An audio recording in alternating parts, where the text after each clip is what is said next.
Guys, অনেকদিন পর একটা ছোট্ট ভিডিও তোমাদের জন্য নিয়ে এসেছি। এখানে সকালবেলা গ্রিন টি খেয়ে দিনটা স্টার্ট করেছি। তারপর এখানে দেখো কুকারের মধ্যে আমি মটর সেদ্ধ হতে বসিয়ে দিয়েছি একটু ঘুগনি করার জন্য। তারপর ঘুগনিটা হয়ে যাওয়ার পর দেখো ফাইনালি কীরকম লাগছে। ঘুগনিটা খুব টেস্টি হয়েছিল খেতে।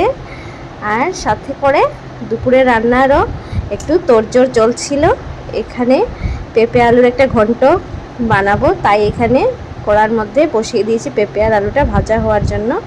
এখানে চিংড়ি মাছ এসেছে, চিংড়ি বানানোর জন্য রেডি করেছি।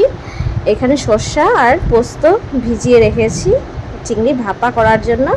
এখানে বড়িওলি মাছ এসেছে, বড়িওলি মাছ মা এটা বেগুন আলু টমেটো মূলো এসব দিয়ে বানানোর জন্য তৈরি করে রেখেছে সব কিছু। তারপর একটু চিনার কেটে নিয়েছি, খুব বেশি গরম পড়েছে বাইরে, তো এই সময় ফল টল খাওয়া খুব দরকার, তাই ভাবলাম একটু ফল খাওয়া যাক। তারপর চিনার টিনার খেয়ে রান্নাবান্না শেষ করে তোমাদের জন্য একটু ভিডিও করেছি কী কী রান্না হয়েছে। দেখো পেঁপে আলুর একটা ঘন্ট হয়েছে খুব সুন্দর করে, ঘুগনি তো সকালে বানিয়ে রেখেছি। তারপর চিংড়ি ভাপাটাও হয়ে গেছে।